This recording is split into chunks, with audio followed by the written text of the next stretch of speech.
Bora, pessoal, Thales Veríssimo Lima, e a gente acordou ontem com um presentão de fim de ano, que é o decreto 12.345, que dispõe sobre novas regras do mundo do tiro, né? Como a gente estava esperando aí que o seu presidente, né, o senhor Picanha com farofa e cervejinha, publicasse. Fato é que tem algumas novidades, que é o nível 4, como meu querido Marcão do Distrito 22 gosta de falar, que é o atleta de alto rendimento, né?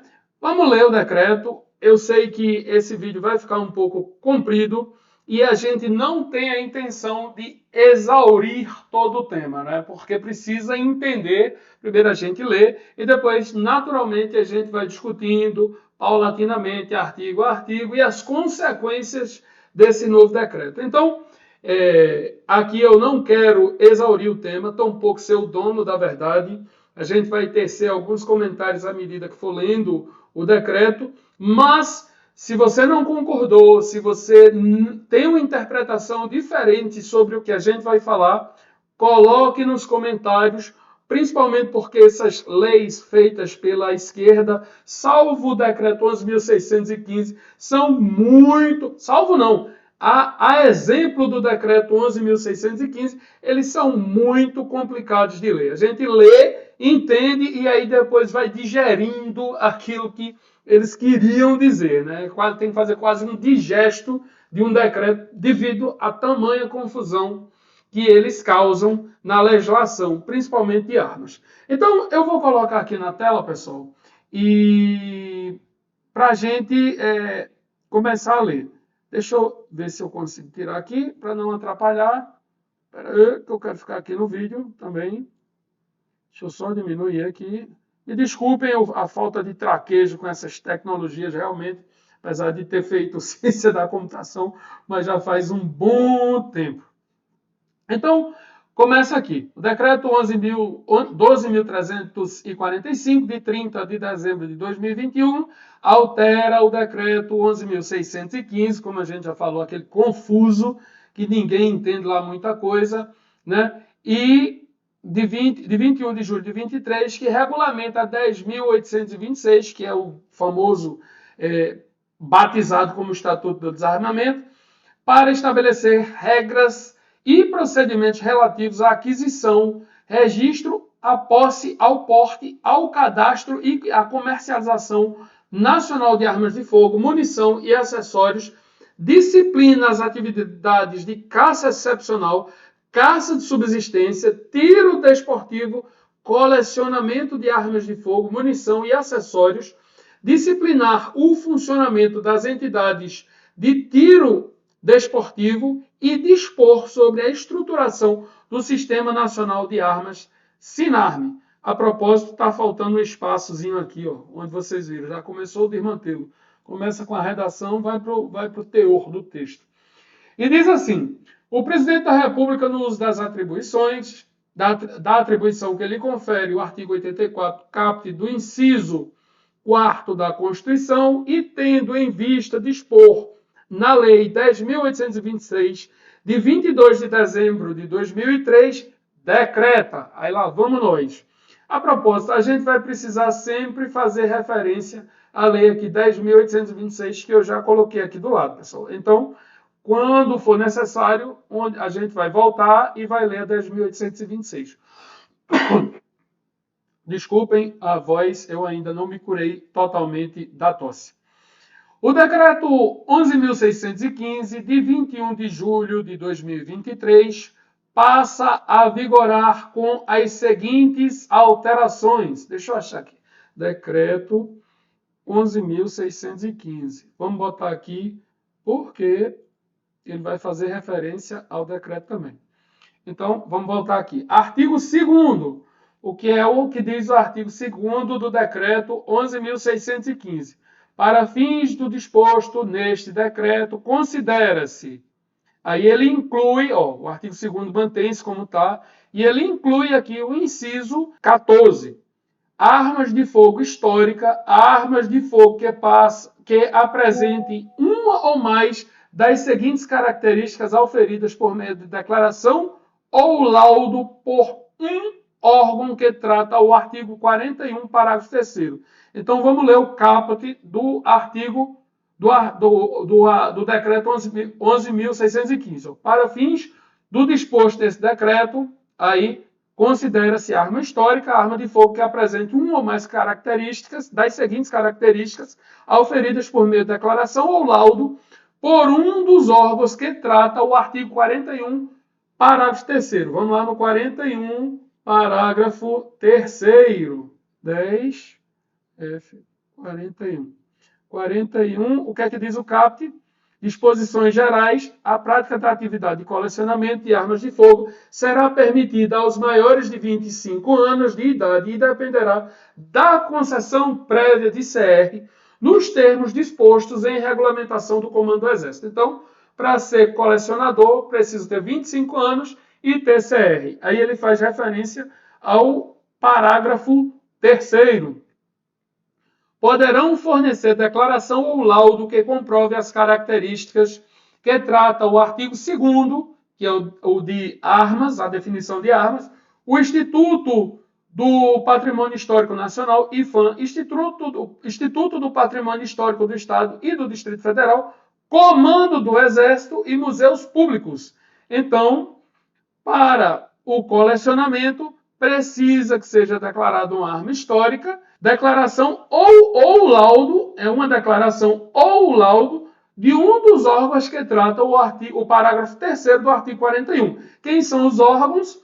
Instituto do Patrimônio Histórico Nacional, IFAM, Instituto do Patrimônio Histórico dos Estados e Distrito Federal, Comando do Exército, poderá declarar aqui, e museus públicos. Então, já está aqui ó, a inclusão do decreto. Está vendo? Já está incluído aqui o novo decreto. Vamos seguir aqui. Ele inclui ainda também o inciso 15. Armas de fogo do acervo de coleção. Arma de fogo cuja tecnologia do primeiro lote tenha sido fabricada há 40 anos ou mais. Repara aí, eu acho que considerava 70 anos ou mais, diminuiu para 40. Coloque aí nos comentários se eu estou errado ou não, ou se é uma impressão que eu estou. Se eu não me engano, antes eram consideradas armas históricas as armas que tinham o primeiro lote há 70 anos. Aí, se eu tiver errado, coloque aí nos comentários, por favor. E coloque a referência legal. Declarada pelo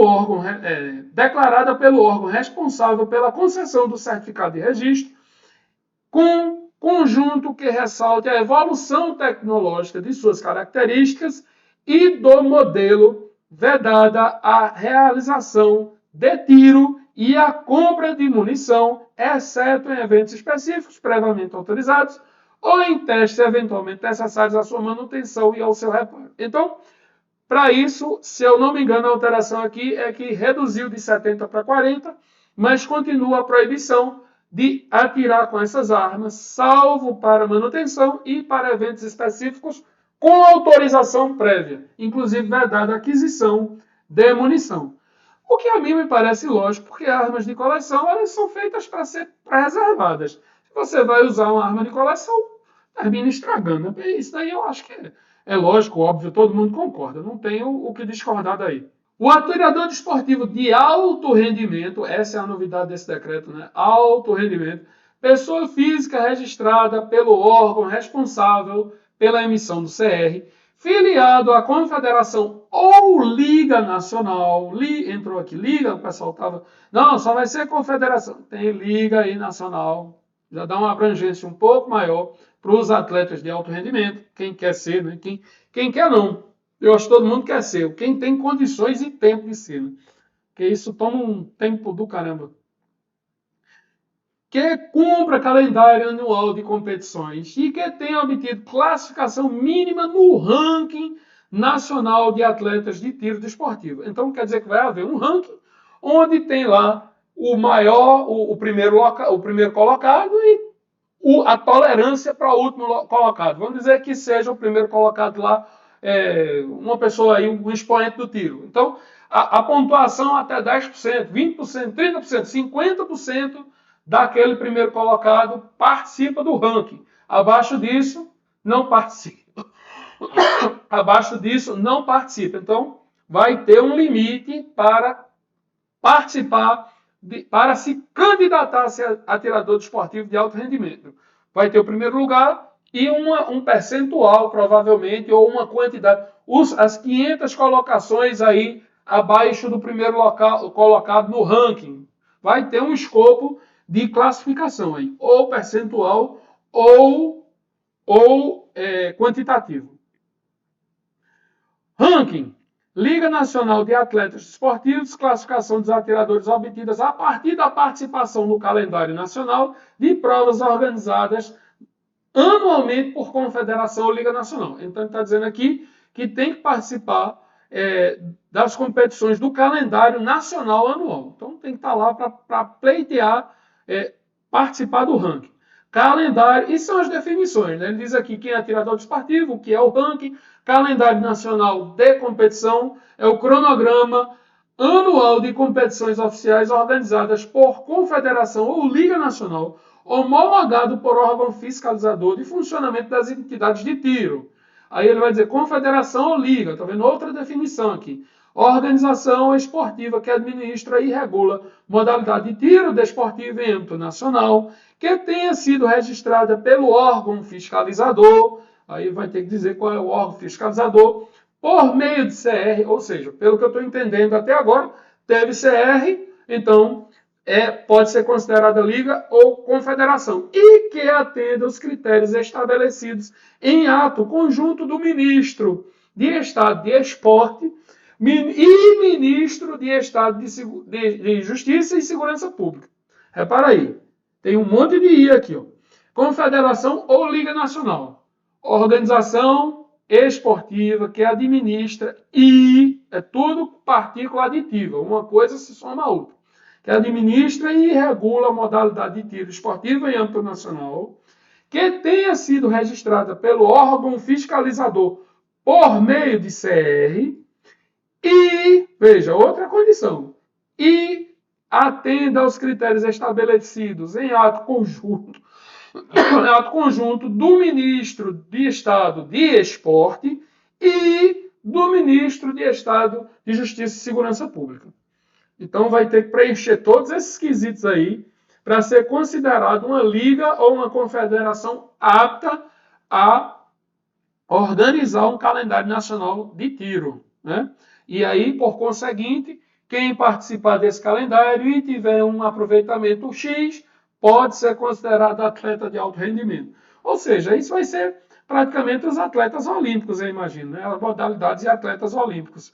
Não vai ter outra possibilidade de participar disso, né? Pelo que eu estou entendendo até agora. Mas, como eu disse, não quero ser o dono da verdade, não quero exaurir o tema aqui, a gente lê como sabe e vai digerindo depois, vai amadurecendo as situações. Escuta um, escuta outro, lê mais, talvez venha portaria que esclareça essas situações. Então, pessoal, vamos só ler por enquanto para tentar entender o máximo possível, sem a pretensão de exaurir o tema, né?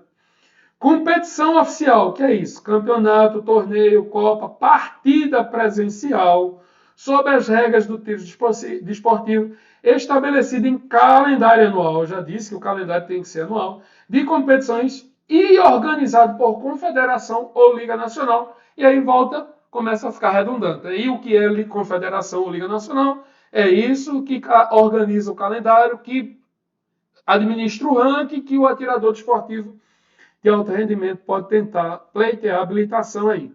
Então, são as definições. Aí ele vem aqui para o artigo 11, né? O artigo 11 da lei, do decreto 11.615. Vamos achar o artigo 11. Acima, vai descer aqui. Cadê, meu Deus? 10, 6, 11. 11. Armas e munições de uso permitido, né? Ele fala aqui, é o capítulo de armas de fogo, a seção armas de fogo e munição, de uso restrito e permitido, e o 11 é a seção que fala sobre armas, o tópico que fala sobre armas e munições de uso permitido. são armas de uso permitido, as armas são de uso permitido, as armas de fogo e munições cujo uso seja autorizado a pessoas físicas e a pessoas jurídicas estabelecidas em ato conjunto do Comando do Exército e da Polícia Federal, incluídas. Aí vamos lá, vamos voltar para cá. Armas de fogo portáteis, longas, de alma raiada, de alma raiada, de repetição, cuja munição comum não atinja na saída da boca de prova, do cano de prova, energia cinética a 1.200 libra-pé ou 1.620 joules. Se eu não me engano, isso daí entrava até o T4. Deixa eu ver aqui. Só para a gente, energia do fuzil T4 556. Exatamente. Então entra aí até o T4. O T4 atinge 1.320 joules. Então ele está dizendo aqui que é até 1.620 joules. Depois eu vou fazer um vídeo especificando as minhas armas, inclusive porque eu vou ter que fazer o que é permitido e o que é restrito, né, e para saber as competições. Então, armas de fogo portáteis, longas, de alma raiada, de repetição. Ah, não. O fuzil aqui entra como semiautomático, porque não é de repetição. Então é semiautomática, vai ser provavelmente arma restrita, mas entra o Puma 357, que já era, inclusive, né? Então, armas de fogo portáteis, longas, de alma lisa, que são as espingardas. Alma lisa, que são as espingardas. De repetição, então, armas, quem tiver a 12 semi-alta aí, não vai entrar. Então, de calibre 12 ou inferior, aí são permitidas também. Armas de fogo portáteis, longas, de arma raiada, semiautomáticas, de calibre nominal inferior a o .22 Long Rifle. Então, escapou aqui, eles tiraram quem tinha 70-22 aqui, deixou de ser restrita, né? Então, a exceção, abriram um inciso específico para o 22 semi-alto. Pelo menos isso, né? Deixou de ser restrito. Mas, vamos para frente aqui. É permitido o uso de armas de pressão, de ação por gás comprimido ou de ação por mola com calibre igual ou inferior a 6,35 milímetros e de armas que lancem esferas de plástico de tinta como lançadores de paintball facultado ao apostilamento do CR mediante manifestação do atirador desportivo. Então, passou a ser permitido, antes a gente estava com 5,5, agora subiu para o 6,35, tá os paintballs liberados, inclusive se é facultado o apostilamento do CR, então não é obrigatório. Você que tem carabina de pressão aí até 6,35 e paintball, registra no seu CR, apostila no seu CR, se você quiser. Se você não quiser, não é necessário registrar, porque, meu Deus, porque é uma faculdade. Deixa eu voltar aqui que eu estraguei aqui. Porque é uma faculdade. Cadê? Como foi que eu achei aqui? Aqui.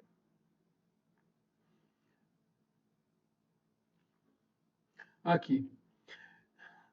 Vamos lá. Artigo 12. O artigo 12 trata, como a gente vai ver aqui, das armas de uso restrito.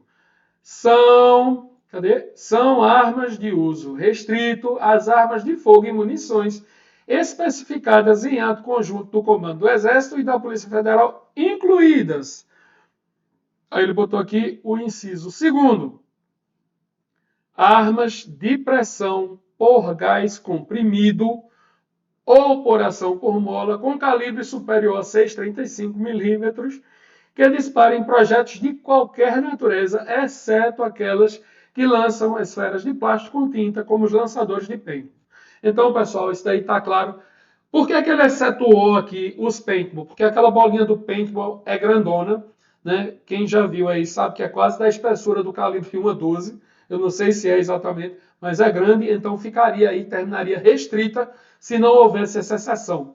Então, ficou claro agora, quem tinha dúvida, deixa de ter dúvida, armas de pressão até 6,35 permitidas, registra a apostila no CR se quiser. Armas de pressão de 6,35 acima passa a ser restrita, de qualquer natureza, de pressão por mol ou gás, passa a ser restrita e, sendo restrita, tem que ser apostilado.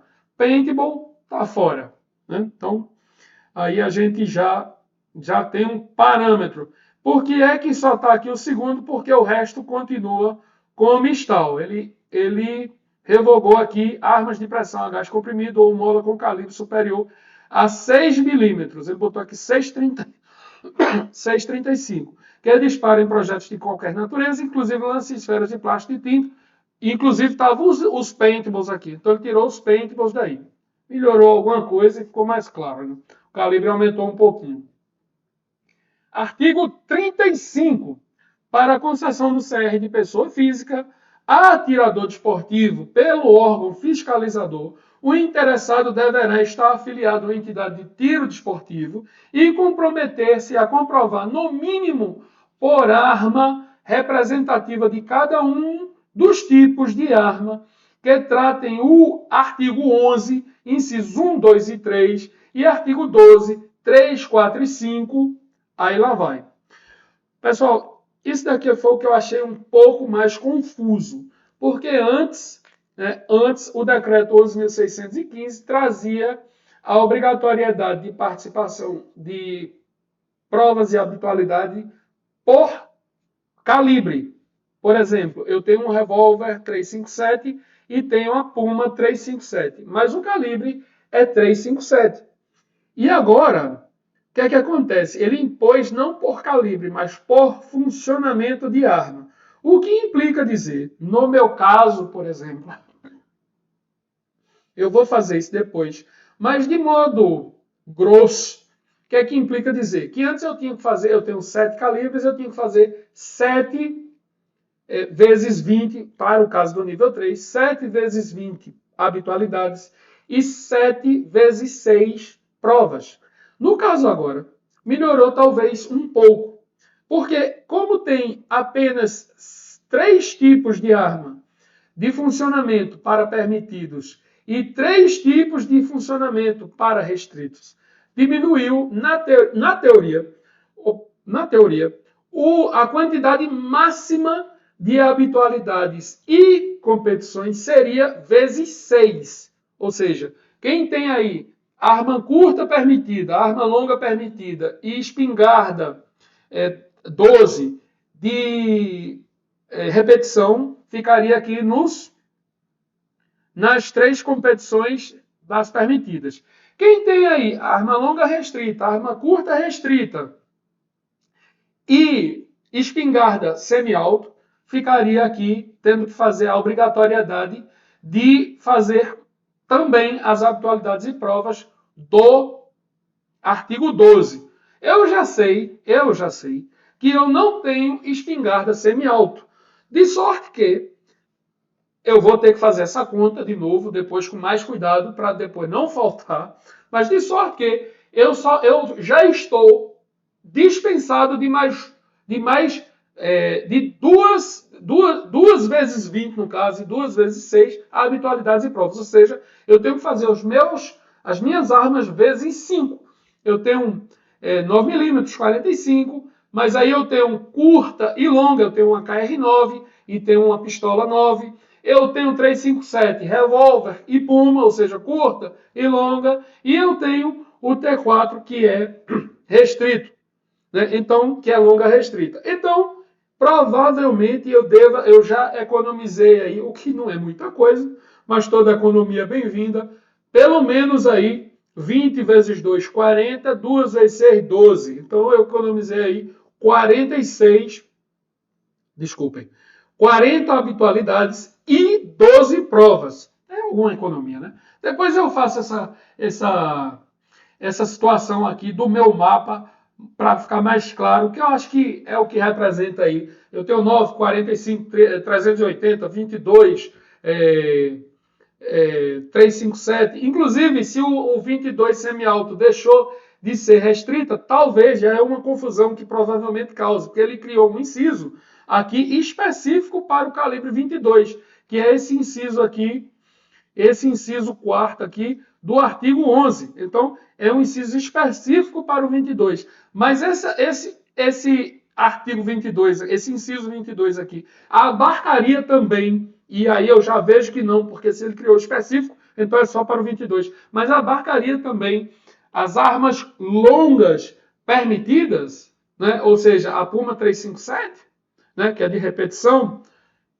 Então, vai ser um ponto a ser digerido posteriormente. Mas vamos aqui, seguir aqui no... O restante, pessoal, desse artigo 35 aqui, deixa eu achar aqui, que segue igual, né?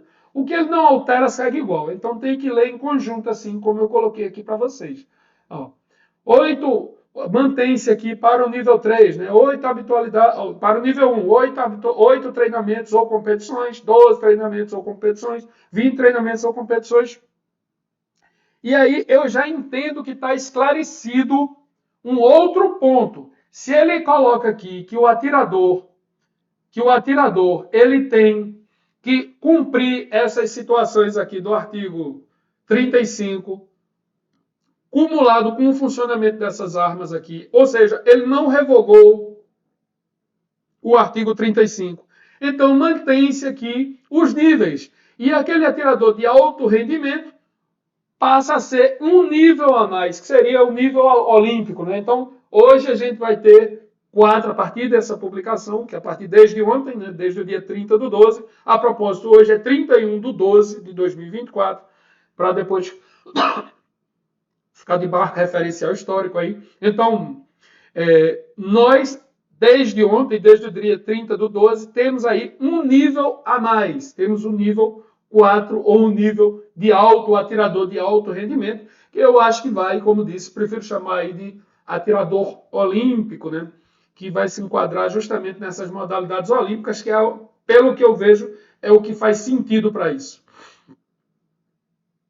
Para os atiradores comuns, como eu e você, provavelmente, vamos ter ainda aqui os 3 níveis para a gente ficar. O que, para mim, o nível 3 já é mais do que o suficiente. Sinceramente, eu gostaria mais de comprar mais armas, mas, enfim, depois eu vejo aí como é que eu faço. Meu limite de restrita já acabou, né?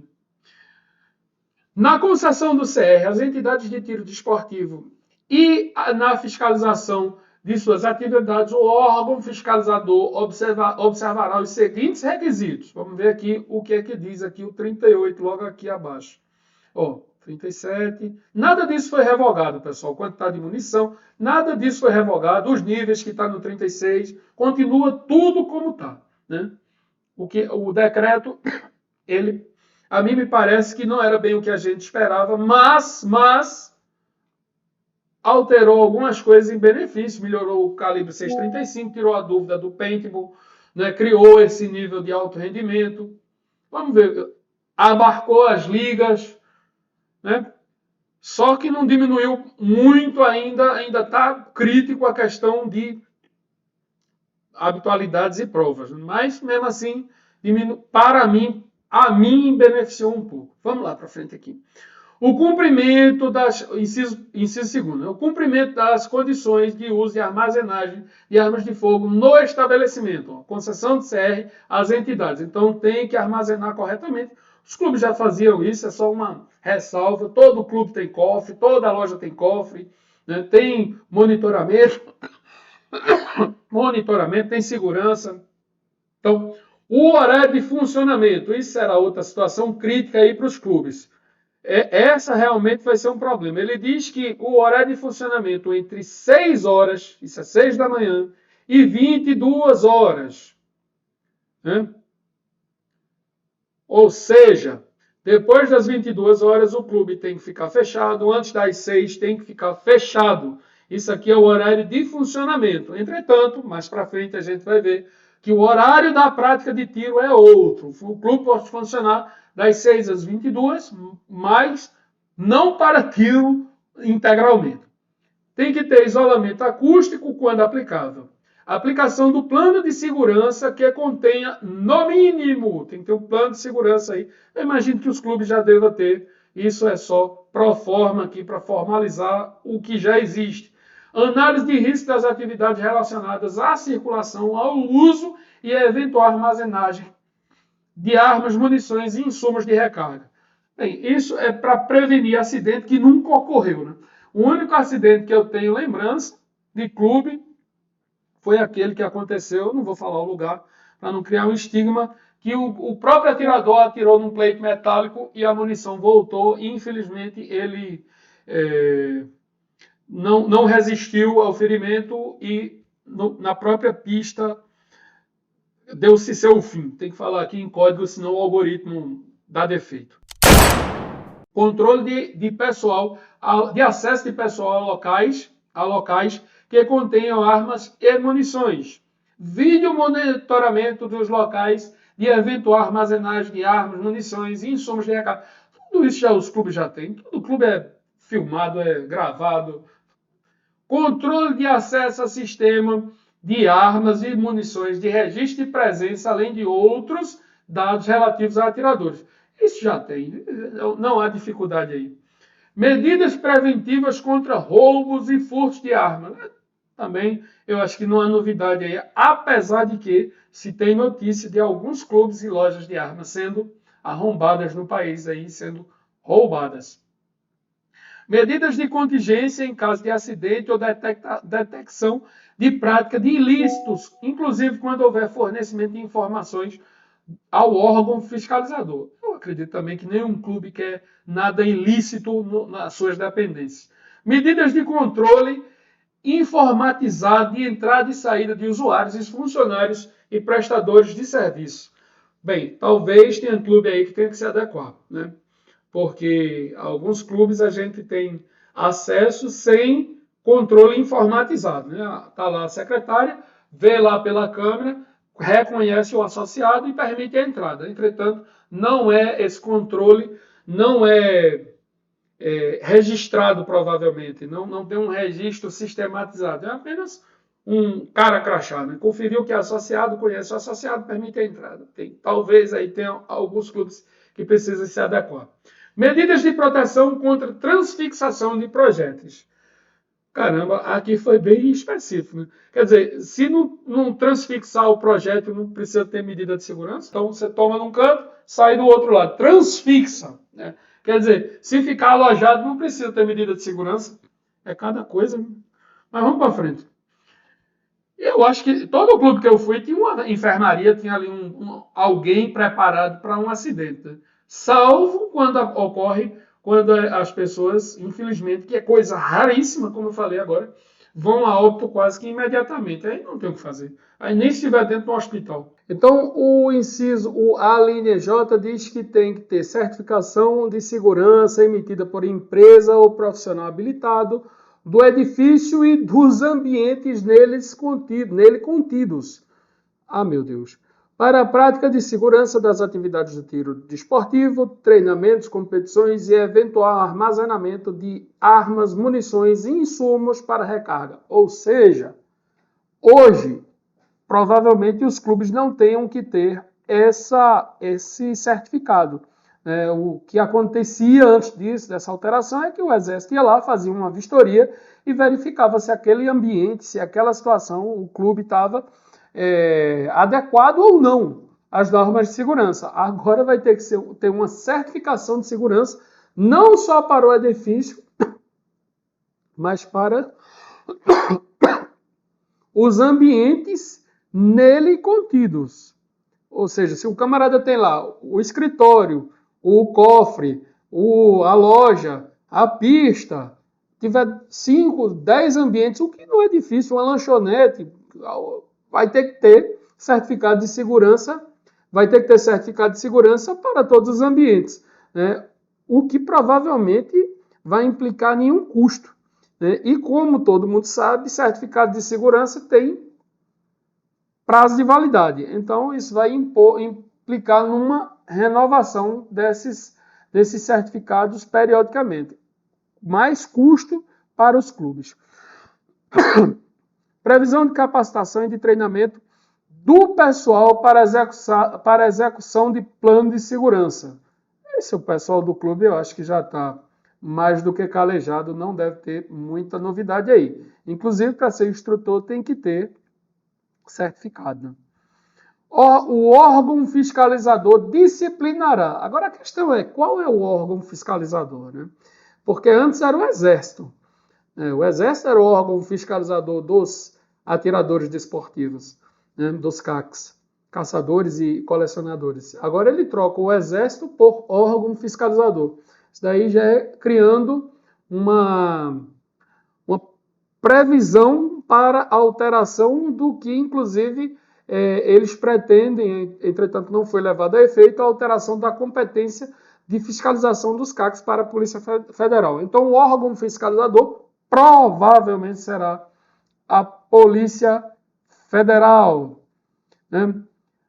Aí disciplinará a condição de uso, armazenagem de munição, armas de fogo sempre desmuniciadas, exigidas, no mínimo, a guarda em cofre, em sala, com paredes e piso e teto, em alvenaria e com controle de acesso. Pessoal, isso é para os clubes, as entidades de tiros desportivos. Isso não é para pessoa física. Teve gente aí que me perguntou, tem que ter a casa com laje, minha casa de telha, para ter... Você tem que ter um cofre, né? Você tem que ter um cofre. Aqui, vamos lá. As entidades de tiro desportivo que não se adequarem ao disposto no inciso 1º do caput, inciso 1º, que é justamente, vamos achar o 38, inciso 1º, distância do interessado superior a 1 quilômetro em relação a estabelecimentos de ensino público ou privados. Distância superior a 1 quilômetro. Né? Isso é o que diz o inciso 1º. Que é que ele volta aqui, vamos entender. Parágrafo 3º. As entidades de tiro que não se adequarem ao disposto no inciso 1º, ou seja, que não tiverem a 1 quilômetro de distância, no prazo previsto no parágrafo 2º, somente poderão manter o seu funcionamento nos seguintes horários. Então a questão aqui é o seguinte, se você tiver um clube a mais de 1 quilômetro, essas regras aqui não são necessárias para você. Você não é obrigado a cumprir, o clube não é obrigado a cumprir. Entretanto, se o distanciamento for inferior a 1 quilômetro, as regras são essas. Ó. Vamos lá. Inciso 1º.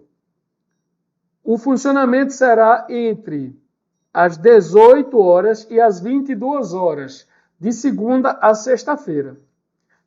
18, 19, 20, 21, 22. Quer dizer, o horário de funcionamento, inclusive aqui ele coloca funcionamento.